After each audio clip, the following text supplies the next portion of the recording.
ذکر اہل بیت کی قبولیت کے لیے بآواز بلند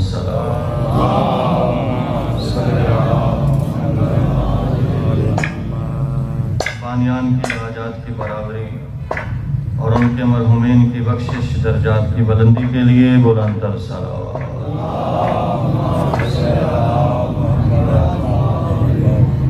تاجیل ظہور امام زمان علیہ السلام بآواز بلند صلوات۔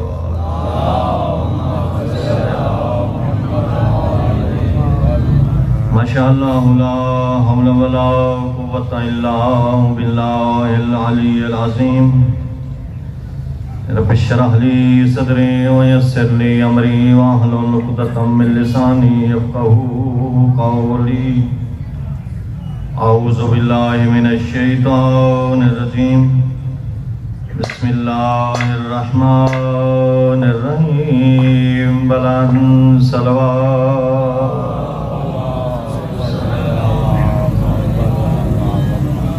وبه نستعين وهو خير ناصر ومعين والحمد لله رب العالمين والعاقبة لأهل التقوى واليقين صلوات۔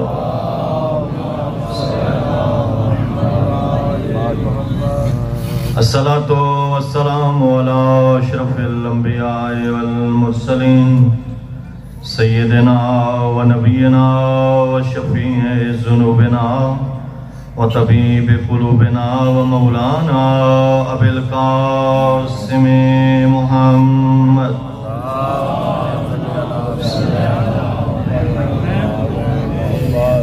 الصلاة والسلام على اہل بیتہ الطیبین الطاہرین المعصومین الغر المیامین المنتجبین المقربین الذین اذهب اللہ عنہم الرجس وطہرہم تطہیرا۔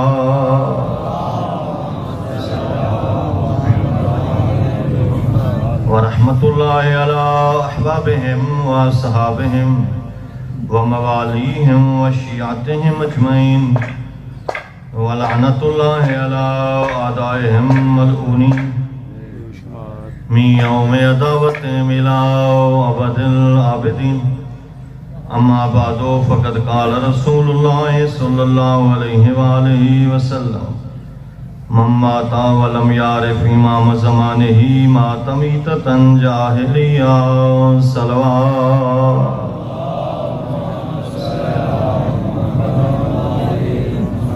نعرہ تکبیر، نعرہ رسالت، نعرہ حیدری، حسینیت، یزیدیت، اہل بیت کے دشمنوں پہ لعنت، بآواز بلند صلوات۔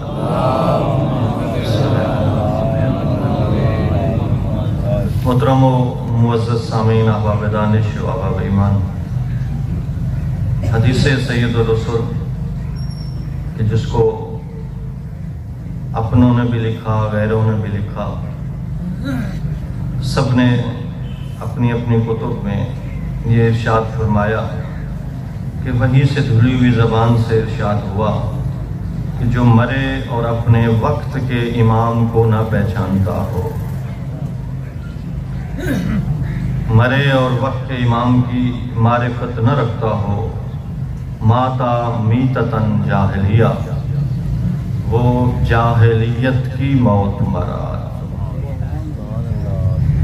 جہالت اور ہے جاہلیت اور جہالت عدم علم کو کہتے ہیں،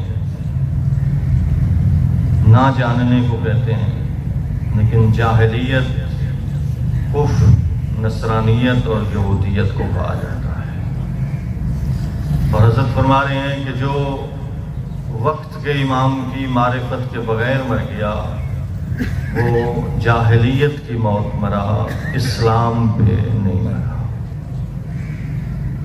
تو کتنی اہم اور مہم ترین معرفت امام ہوئی کہ جس کی عدم معرفت پہ موت اسلام پہ نہیں، جاہلیت پہ ہوتی ہے۔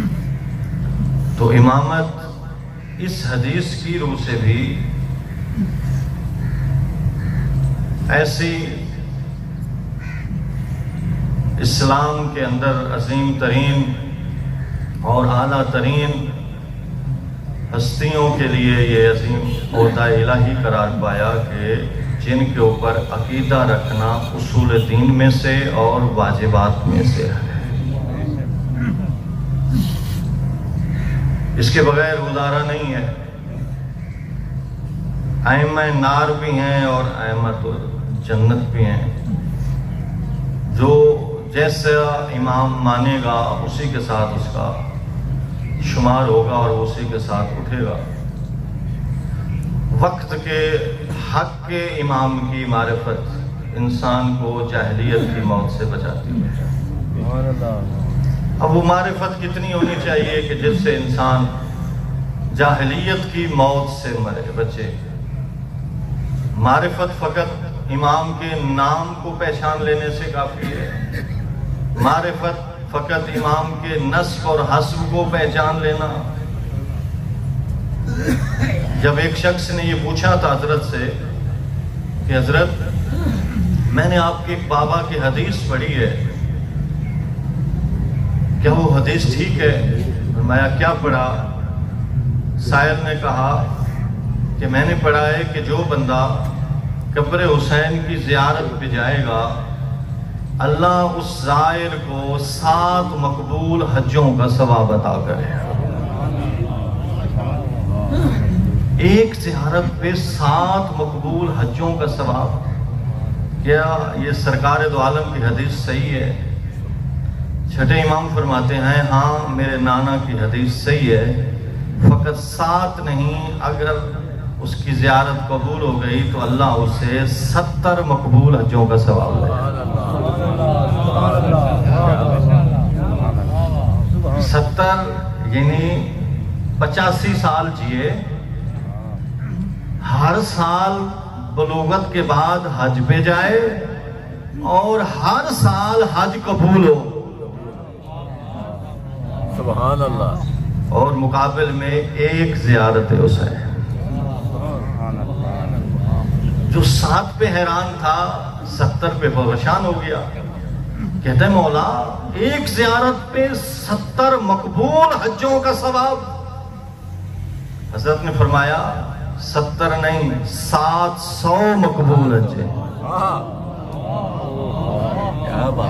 اب تو اس امت کی عمر کی بات ہی چلی گئی نا، اس امت کا زیادہ سے زیادہ 150 سال تک جی لیتا ہے، اور نہ اوسط تو عمر جب ہمارے رہبروں اور رہنماؤں کی 65 سال سے نہیں بڑھی تو اوسط تو 60 سال کے نیچے چل رہی ہے۔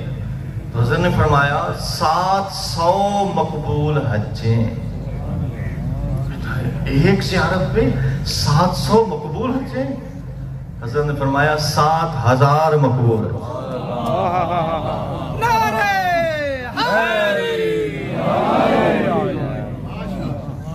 میری باتیں نہیں ہیں، اس کی زبان سے نکلی ہوئی ہیں جو بغیر وحی کے نہیں بولتا، جو وحی کی ترجمانی کرنے والا ہے، جو وحی کی حفاظت کرنے والا ہے۔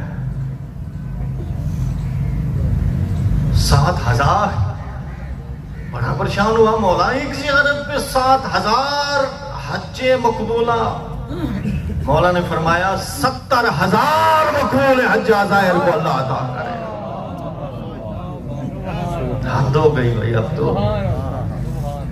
ایک حج بھی قبول ہو جائے تو پتہ نہیں کس مقام و منزلت پہ ہو جاتا ہے، اور زائر قبر حسین کو 70000 مقبول حجوں میں سے۔ پریشانی کی حد بڑی، کہتے ہیں مولا 70000۔ مولا نے فرمایا میں نے محدود کب کیا؟ 70000 تک روکا کب؟ زائر قبر حسین گھر سے نکلے گا، قدم اٹھائے گا عمرے کا ثواب، قدم رکھے گا حج کا ثواب۔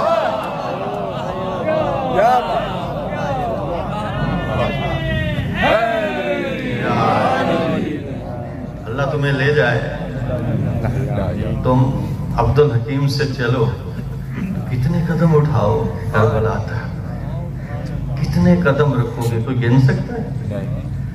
ہاں جب عطیہ کوفی حضرت جابر بن عبداللہ انصاری کو جو پہلے ظاہر قبر حسین ہے لے کے پہنچی، حضرت جابر بن عبداللہ انصاری کی آنکھیں بصارت سے بے بینا ہو گئی تھیں، تو کہنے لگے کہ میری تھوڑی رہنمائی کرو.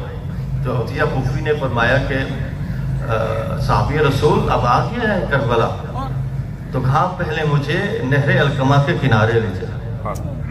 وہاں غسل کیا، تھوڑی سی ایک خاص خوشبو تھی وہ لگائی. اب کہا اب مجھے قبر حسین کی طرف لے جا. بڑے آرام آرام سے چھوٹے چھوٹے قدم اٹھا رہے تھے. صحابی رسول تھے نا، سن چکے تھے قدم اٹھاؤں گا تو عمرہ، رکھوں گا تو حج کا ثواب ہوگا. اچھا وہ سائل جو امام تک پہنچا ہوا تھا تھوڑا سمجھدار تھا، کہنے لگا مولا زیارت تو ایک ہے، آپ فرما رہے ہیں 7 70 700 7000 70,000 قدم قدم پہ حج عمرہ، زیارت ایک ہے، یہ ثواب میں اختلاف کیوں ہے؟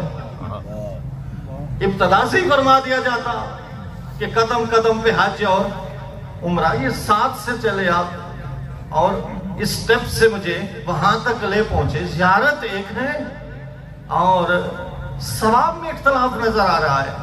مولا نے فرمایا یہ ظاہر کی معرفت پہ ہے. پتہ چلی امام کی معرفت، یہ ظاہر کی معرفت پہ ہے. ہم معرفت سے کیا مراد ہے؟ فرمایا اطاعت امام، جتنا حسین کا مطیع بن کے جائے گا اتنا زیارت کا ثواب بڑھتا چلا جائے گا. اطاعت امام اصل معرفت امام ہے. امام کا نام جان لینا تو وہ کافر بھی جانتا ہے. کون ہے جو مہدی کو نہیں جانتا؟ زہرا کا لال یوسف زہرا تو یہاں روشن ہے، انہی کے صدقے تو کائنات چل رہی ہے. اور حضرت کیا فرما رہے ہیں؟ جو وقت کے امام کی معرفت کے بغیر مر گیا وہ جاہلیت کی موت مرا، یعنی پردہ غیبت میں بیٹھنے والے کی اطاعت کے بغیر مر گیا. سمجھ آئی؟ ان کے فرامین کو سینے سے نہ لگایا، ان کی سیرت کو نہ چوما، ان کے نقش قدم پہ نہ چلا اور مر گیا. ویسے ہمیں ان کا حسب و نسب بھی تو جاننا چاہیے نا، ہمارے جو امام ہیں. حضرت نے فرمایا، سب کچھ بتایا. حضرت سلیمان محمدی پوچھتے ہیں مولا سرکار دو عالم مہدی کہاں سے آئے گا؟ حضرت کے ساتھ حسنین بیٹھے تھے، حسین کے سر پہ ہاتھ رکھا، فرمایا میرے حسین کا نواں ہوگا، میرے حسین کا نواں بیٹا ہوگا جو مہدی ہوگا. مہدی میں ولد فاطمہ، مہدی میری فاطمہ کی اولاد میں سے ہوگا. مہدی منا اہل البیت، مہدی ہم اہل البیت میں سے ہوگا. اور حضرت نے قد کاٹ، حضرت نے سیرت، حضرت نے رنگ، حضرت نے ان کی کیفیت، تمام چیزیں حضرت کے باب بہار الانوار میں جائیں اور کتب میں جائیں جو پورا ایک ذخیرہ حضرت کے حوالے سے، حسب و نسب کے حوالے سے، معرفت کے حوالے سے موجود ہے. مہدیت کو پڑھیں، ہمارے امام ہیں. یہاں تو وہ موضوع ہی نہیں لیتے لوگ. وقت کا امام اس حوالے سے بھی مظلوم ہے. ہم انہیں پڑھتے نہیں، ہم پہچانتے نہیں. حضرت نے فرمایا جب میرا مہدی آئے گا لونہ لون عربی جسمہ جسم اسرائیلی علی خدہ الایمن خال کانہ کوکب دری. جب میرا مہدی آئے گا اتنا خوبصورت ہوگا جیسے اسرائیلی جوان ہوتا ہے، گورا گندمی رنگ ہوگا اور ان کے ایک دائے رخسارے پہ تل ہوگا جو 14ویں کی چاند کی طرح چمک رہا ہوگا. خوبصورت یوسف زہرا، نام بھی مصطفیٰ کا، کنیت بھی مصطفیٰ کی. وہ لے کے آئے گا تو ایک گھاٹ سے بکری بھی پانی پیے گی، شیر بھی پانی پیے گا. پردے ہٹ جائیں گے.